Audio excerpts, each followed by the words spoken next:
घरेलू टोटके नंबर 1 दूध और शहद का मजमूआ गर्म दूध में शहद मिलाकर पीना आरामदेह और सेहतमंद ज़िंदगी के लिए बेहतरीन तरीकों में से एक है।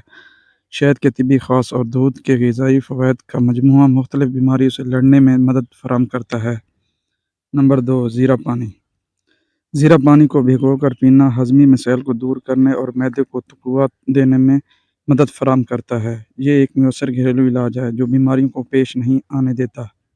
नंबर 3 नमक से दानों का इलाज। नमक को थोड़ा सा पानी में मिलाकर दानों को गर्म करने से दर्द में फौरी इफ़्ताह होता है। ये एक ऐसा तिब्बी तरीका है जो इंतहाई मौसर और सस्ता भी है। नंबर 4 लीमू का पानी। सुबह नाश्ते से पहले गर्म पानी में लीमू का रस मिलाकर पीना सेहत बख्श होता है और जिस्म को ताजगी देता है।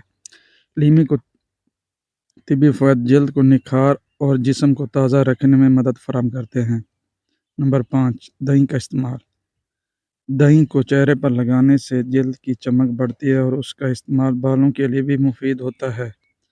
दही में पाया जाने वाला कैसीन और दूसरे ग़िज़ाई अनासर जिस्म की बनावट और सेहत की निगहदाश्त में अहम किरदार अदा करते हैं। नंबर 6 शाज़िंग टोटका। शाज़िंग को पानी में डुबोकर पीने से बुखार बेहतर होती है और ये जल्द की बीमारियों से भी मदद फ़राहम करता है। इसका इस्तेमाल गर्मियों में भी किया जाता है ताकि जिस्म का दिमागी सुस्तपन दूर रहे। नंबर 7 ज़ैतून का तेल। ज़ैतून का तेल जल्द की खूबसूरती और सेहत के लिए बेहतरीन है। इसका मसाज करना जल्द की चमक और बनावट को बेहतर बनाता है। नंबर 8 धनिया पानी। धनिया को पानी में भिगोकर पीना गर्मी में राहत फ़राहम करता है और भूख को बढ़ाता है।